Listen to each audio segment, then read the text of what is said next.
മോനെ, കൃഷ്ണകുമാർ വിളിക്കുന്നതായിട്ട് രണ്ടുപേരും തിരിഞ്ഞു നോക്കി. മക്കളെ, അവള് പെട്ടെന്ന് ഒന്നും മനസ്സിൽ വെക്കണ്ട. ഞാനതിന് അയ്യോ അങ്കിളെ, ഞാനാ ചെന്ന് അവളെ ദേഷ്യം പിടിപ്പിച്ച്. ഭരത് അയാളുടെ കൈ കവർന്നു. ഇതൊക്കെ ഒരു തമാശയല്ലേ അങ്കിൾ, അവള് ചെറിയ കുട്ടിയല്ലേ? ഭരത് പറഞ്ഞു. കൃഷ്ണൻ അവനെ കണ്ണുമിഴിച്ച് നോക്കി. നിനക്ക് ആള് മാറിയിട്ടൊന്നുമില്ലല്ലോ മോനെ. അയാൾ അവനെ കളിയാക്കി. ഭരത് ചിരിയോടെ തലയാട്ടി. കൃഷ്ണകുമാർ അവനെ ചേർത്ത് പിടിച്ച് പടികൾ ഇറങ്ങി. ശരത്ത് നേരത്തെ ചിരിയോടെ അവരുടെ പിറകെ നടന്നു. ആർച്ച ഡ്രസ്സ് മാറി താഴെ ഇറങ്ങി വന്നു. ഭരത്തിനെ നോക്കി ചുണ്ടുകൂട്ടി അടുക്കളയിലേക്ക് ചെന്നു. നേരെ ചെന്ന് സ്ലാബിൽ കയറിയിരുന്ന ഫ്ലാസ്കിൽ വെച്ചിരുന്ന ചായ എടുത്ത് കുടിച്ചു. പത്മയും ഗ്രീഷ്മയും ജയശ്രീയും ഭയങ്കര സംസാരത്തിലാണ്. ചുറ്റും നടക്കുന്നൊന്നും അറിയുന്നില്ല. വിഷയം എന്താ? ആർച്ചയുടെ കുറ്റം ജയശ്രീ പറയുമ്പോ പത്മ, അയ്യോ ആർച്ച നല്ല മോളാ, അങ്ങനെയൊക്കെ ചെയ്യോ? എനിക്കുണ്ട് 2 എണ്ണം എന്ന് പറഞ്ഞ് തുടങ്ങും. പുട്ടിന് പീര പോലെ പത്മ മറന്നുപോകുന്ന എല്ലാ കാര്യങ്ങളും ഗ്രീഷ്മ കൃത്യമായി പറഞ്ഞു കൊടുക്കും. രാമചന്ദ്രന്റെ സുഹൃത്തിന്റെ മകളാണ് ഗ്രീഷ്മ. അതുകൊണ്ട് തന്നെ കുട്ടിക്കാലം മുതൽ അവർക്ക് തമ്മിൽ പരിചയമുണ്ട്. കുഞ്ഞിരാമന് നേരെ തൊടുത്തു വിടാൻ ഒരു ആയുധത്തിന് വേണ്ടി ആർച്ച ചെവി കൂർപ്പിച്ചിരുന്നു. എന്റെ പൊന്ന് ജയേ, ശരത്ത് വലിയ പ്രശ്നമൊന്നും ഇല്ലായിരുന്നു. ഇപ്പോഴും അതെ, അവന്റെ കാര്യത്തിൽ എനിക്ക് പേടിയൊന്നുമില്ല. ഇളയവനാ, കുരുത്തക്കേട് മാത്രമേ ഉള്ളൂ. 1ാം ക്ലാസ്സിൽ പഠിക്കുമ്പോഴേ കൂടെ പഠിച്ച ഒരു കൊച്ചിന്റെ പെൻസില് കാണാതെ പോയി. അത് ഇവനാ എടുത്തെന്നൊരു പയ്യൻ പറഞ്ഞുപോയി. ആ ചെറുക്കന്റെ മൂക്കിടിച്ച് പരത്തി ചപ്പാത്തി പോലെ ആക്കി. അവിടെ നിന്ന് തുടങ്ങിയതാ. പിന്നെ വെച്ചടി കയറ്റമായിരുന്നു. 10ാം ക്ലാസ് കഴിയുന്നവരെ എനിക്ക് സ്കൂളിൽ കയറിറങ്ങുന്ന തന്നെയായിരുന്നു ജോലി. അതിനേക്കാൾ കൂടുതൽ വികൃതി. ചെറുപ്പത്തിൽ കളിക്കുന്നതിനിടയിലേ വാശി വെച്ച് തല കൊണ്ടുപോയിട്ടൊരു കലത്തിലിട്ടു. തലയങ്ങ് കുടുങ്ങി. അതൊന്ന് ആ തലയിൽ നിന്ന് ഊരാൻ പെട്ട പാട്. ആ കൂടെ അന്നാനുൻ്റെ തലയിൽ പെട്ട പോലെയാ അവനെ കൊണ്ട് ഇന്നെൻ്റെ അവസ്ഥ. അതിനുശേഷം ആരോ അവനെ ചട്ടിത്തലയെന്ന് വിളിച്ചു. എൻ്റെ പൊന്നോ, ആ പേര് വിളിക്കുന്നവൻ്റെ മൂക്കിടിച്ച് പരത്തും ചക്കൻ. അതിൻ്റെ പേരിൽ എന്തൊക്കെ പ്രശ്നം നടന്നു എന്നറിയോ? പത്മ തലയിൽ കൈവച്ചു. പത്മ നിർത്തിയതും ജയശ്രീ ആർച്ച പുരാണം തുടങ്ങി. എല്ലാ ദിവസവും കേട്ടുമടുത്തുകൊണ്ട് ആർച്ച കേൾക്കാൻ നിന്നില്ല. ചട്ടിത്തലയൻ കൊള്ളാം, പൊളിച്ചു, ഞാനിതൊരു കലക്കും. ഫ്രിഡ്ജിൽ നിന്ന് ഡയറി മിൽക്ക് എടുത്ത് പൊട്ടിച്ച് തിന്നുകൊണ്ട് ആർച്ച ഹാളിലേക്ക് നടന്നു. പത്രം വായിക്കുന്ന രാമേന്ദ്രന്റെ അടുത്ത് ചെന്നിരുന്നു. ഇപ്പോൾ വാങ്ങിയാൽ ഇരട്ടി വാങ്ങാം. Good morning uncle. ആ മോളെ. ഒരു ഷീറ്റ് വലിച്ചെടുത്ത് കണ്ണിറുക്കി കാണിച്ച് അവളും വായിക്കാനിരുന്നു. കൃഷ്ണകുമാർ കണ്ണു തള്ളി അവളെ നോക്കി. അച്ഛമ്മയും അതേ ഭാവത്തിലായിരുന്നു. വായിൽ വെച്ചിരുന്ന മുറുക്കാൻ ചവക്കാൻ പോലും ഭാവം മറന്നുപോയി. സ്പോർട്സ് പേജ് പോലും തുറന്നു നോക്കാത്ത പെണ്ണ. ടിവിയിൽ ന്യൂസ് കാണും, അത്രമാത്രം. ചട്ടിക്ക് വില കൂടി. ആദ്യത്തെ വാർത്ത വായിച്ചും ശരത്ത് തലപൊക്കി അവളെ നോക്കി. ഇടം കണ്ണിട്ട് പരത്തിനെയും. എന്താണേ ചട്ടിക്കൊക്കെ ഇങ്ങനെ വില കൂടി എങ്ങനെ നമ്മൾ കറി വെക്കും? അതും മീൻകറിയൊക്കെ മൺചട്ടി തന്നെ വെക്കണം. അതൊരു പ്രത്യേക രുചിയാ. ആർച്ച ആരോടുന്നില്ലാതെ പറഞ്ഞു. 5 വയസ്സുകാരന്റെ തല കരത്തിൽ കുടുങ്ങി. ഫയർഫോഴ്സ് എത്തി അതിസാഹസികമായി രക്ഷിച്ചു പാലക്കാട്. ഇത്തവണ രാമചന്ദ്രൻ പത്രവായന നിർത്തി അവളെ നോക്കി. ഇത്രയും സമയം താൻ 10 വട്ടം അരിച്ചു പെറുക്കിയ പേജ. വള്ളിയും പുള്ളിയും കുത്തും കോമയും വരെ കാണാ പാടാ. എന്നിട്ട് ഇങ്ങനെ ഒരെണ്ണം താൻ കണ്ടില്ലല്ലോ. അവളുടെ കയ്യിലിരുന്ന പത്രത്താളിലേക്ക് അയാൾ നത്തിനെ പോലെ എത്തി നോക്കി. എന്താ അങ്കിൾ, അതിൽ വാർത്തയ്ക്ക് ക്ഷാമുണ്ടോ? വളരെ നിഷ്കളങ്കമായി ചോദിക്കുന്ന ആർച്ചയെ നോക്കി രാമചന്ദ്രൻ ഇല്ലെന്ന് ചുമൽ കൂച്ചി. എങ്കിൽ അങ്കിൾ അത് വായിക്ക്, ഞാൻ വായിച്ചു കഴിഞ്ഞിട്ട് തന്നേക്കാം. കണ്ണുകൊണ്ട് ആംഗ്യം കാണിച്ചവൾ പറഞ്ഞു. ആർച്ച വീണ്ടും പത്രത്തിൽ മുഖം പൂഴ്ത്തി. ഭാഗ്യം, കുട്ടി രക്ഷപ്പെട്ടു. പക്ഷെ ഇനി ആരെങ്കിലും അതിനെ ചട്ടിത്തലയെ വിളിക്കുമോ? ചട്ടിത്തലയെന്തെങ്കിലും വിളിച്ചാ കുട്ടിയുടെ അവസ്ഥ ഓർത്തിട്ട് എനിക്ക് ചിരിക്കാൻ പതിട്ട് വയ്യ. ഇത്തവണ ഭരതിന്റെ കണ്ണുകൾ മാത്രം അവളിൽ പതിഞ്ഞു. ശരത്ത് രാമചന്ദ്രനെ നോക്കിയത് ഭരത്തിനെയാണ്. ചട്ടിത്തലൻ. ആഹാ, ഈ ചട്ടിത്തലെന്ന് കേൾക്കുമ്പോൾ രസമൊക്കെ ഉണ്ടല്ലെങ്കിൽ? നിഷ്കളങ്കമായി ചോദിക്കുന്ന ആർച്ചയെ അത്യധികം ദയനീയമായി. എന്നെ കൊല്ലാതിരിക്കാൻ പറ്റുമോ?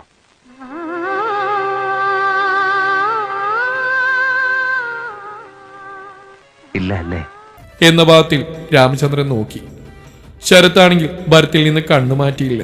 കണ്ണ് ചുവക്കണ്ട, പല്ല് കട്ടിക്കണ്ട, മുഷ്ടിച്ചുരുട്ടണ്ട പറഞ്ഞ് പാതിയാകുമ്പോഴേക്കും ആർച്ചയുടെ കയ്യിലിരുന്ന പത്രം അന്തരീക്ഷത്തിൽ ഉയർന്നു പറന്നു. പിന്നെ കാണുന്ന പത്രം ചന്നം പിന്നം പറന്ന് കളിക്കുന്ന. എന്റെ പത്രം, അയ്യോ എന്റെ പത്രം കീറിയ, എന്തിനാണ് എന്റെ പത്രം കീറിയ?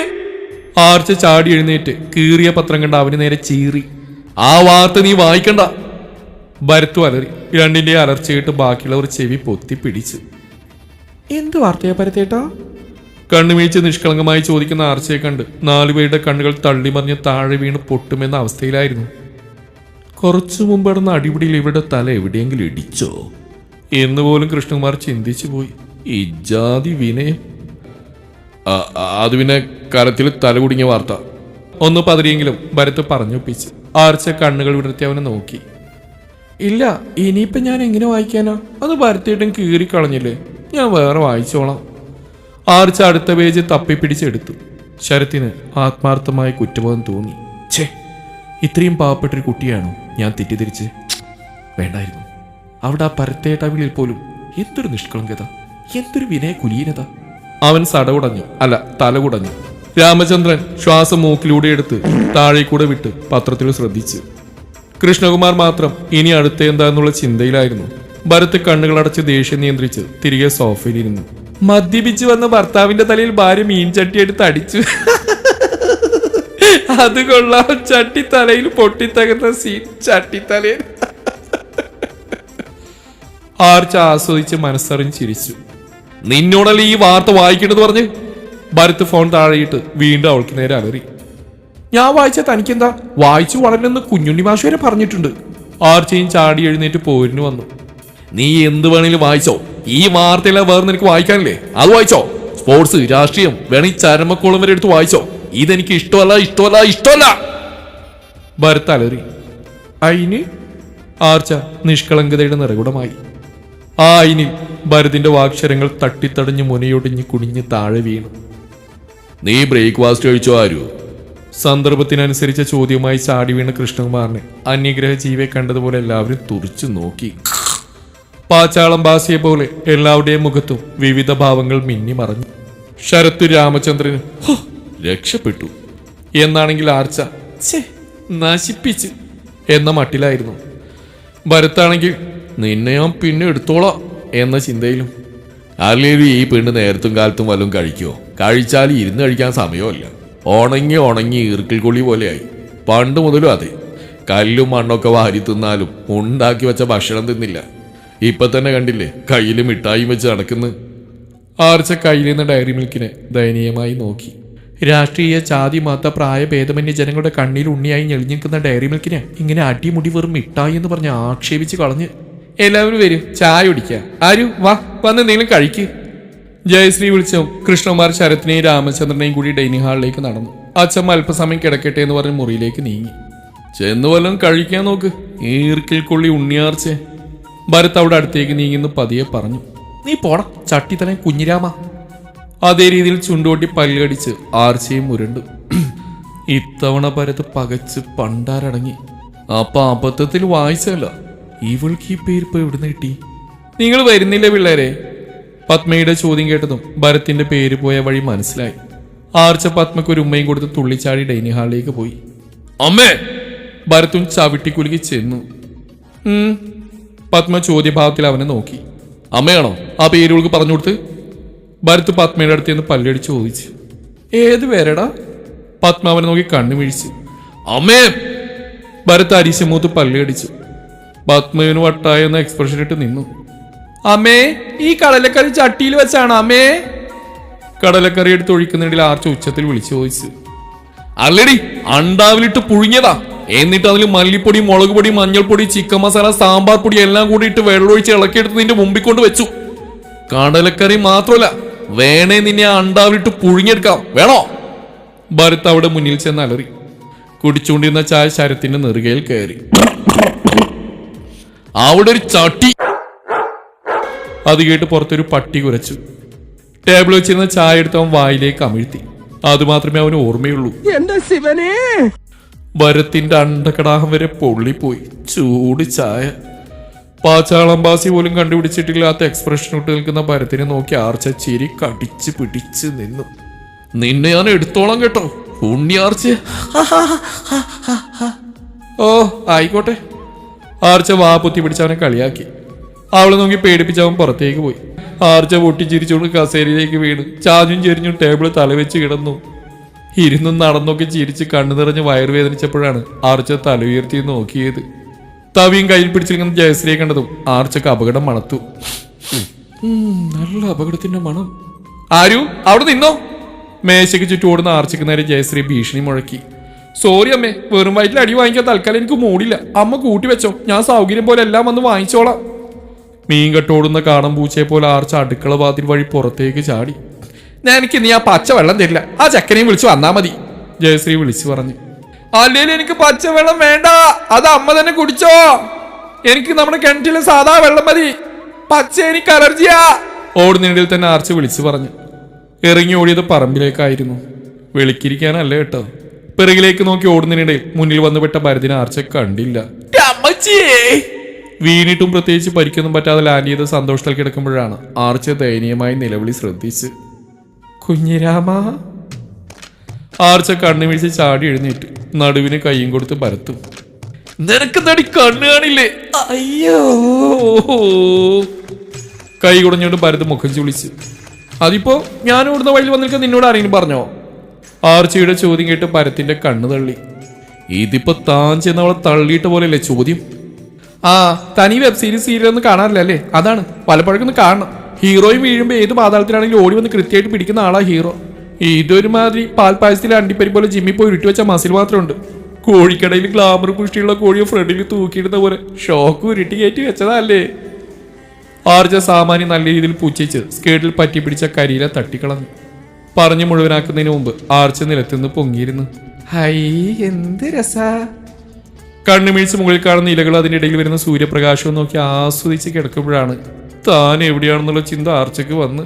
അമ്മച്ചിയെ, അമ്മേ, താഴെ ഇരിക്കണ കുഞ്ഞിരാമ. ബോധമെന്ന് ആർച്ച കിടന്ന് പിടഞ്ഞു. അയ്യോ, മേടത്തിന് എടുത്തു നോക്കിക്കാൻ എനിക്കും വട്ടൊന്നുമില്ല. ഷോക്ക് വെച്ച മസിലെല്ലാം തെളിയിക്കേണ്ട എന്റെ ആവശ്യമാണല്ലോ. ഭരത് മനോഹരമായി പുഞ്ചിരിച്ചു.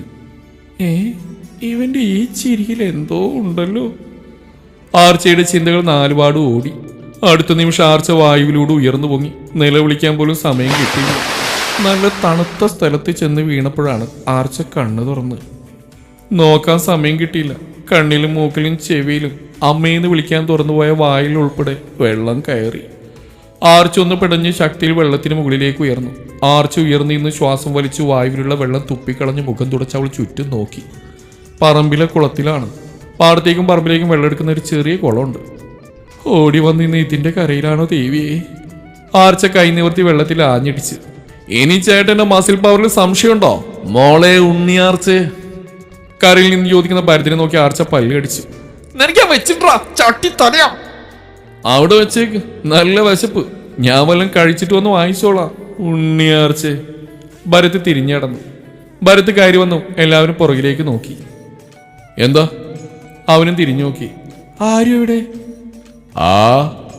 അവൻ കൈമലത്തി കാണിച്ച് കസേരയിലേക്ക് ഇരുന്നു. ആന്റി, നല്ല വിശപ്പ്, കഴിക്കാനെന്തെങ്കിലും തരാമോ? ചോദ്യം കേട്ട് പത്മ കണ്ണു തള്ളി അവനെ നോക്കി. ഇതെന്റെ മോനല്ല, എന്റെ മോൻ ഇങ്ങനെയല്ല. പത്മയുടെ രോദന അറിഞ്ഞ പോലെ ഭരത് അവരെ നോക്കി കണ്ണു ചിമ്മി ചിരിച്ചു. ആ മോനെ, ദോശ ഇരിപ്പുണ്ട്. ജയശ്രീ അവനെ പിടിച്ചിരുത്തി പാത്രം എടുത്ത് വെച്ച് ദോശയിടലും കറിയൊഴിക്കലും ചായ എടുത്തു വെക്കലെല്ലാം കഴിഞ്ഞു. അപ്പോഴാണ് അടുക്കള വാതിൽ വഴി ആർച്ച കയറി വന്നു. ആറ്റിൽ ചാടിയ പൂച്ചയെപ്പോലെ മൊത്തത്തിൽ നനഞ്ഞു നിൽക്കുന്ന അവളെ കണ്ട് നാലുപേര് വെട്ടിത്തിരിഞ്ഞ് ഭരത്തിനെ നോക്കി. ദോശയുടെ ഓട്ട വരെ എണ്ണിയെടുക്കുന്ന കുട്ടി ചുറ്റും നടക്കുന്ന ഒന്നും അറിയുന്നില്ല. നീ കുളത്തിലിറങ്ങിയാരു? ജയശ്രീ കണ്ണുരുട്ടി. ആ, വെള്ളത്തിന് തണുപ്പുണ്ടോ ടെസ്റ്റ് ചെയ്ത് നോക്കി ഇറങ്ങിയതാ. ഉണ്ട്, നല്ല തണുപ്പുണ്ട്. എന്താ കുരിള്? എന്ത്? അല്ല, കുളിര്. ആർച്ച പിറുവിറുത്തോണ്ട് മുറിയിലേക്ക് നടന്നു. ഇടം കണ്ണിട്ട് അവൾ പോകുന്നു നോക്കി ചിരിയടക്കി ഭരത് ആസ്വദിച്ച് ദോശ തിന്നു.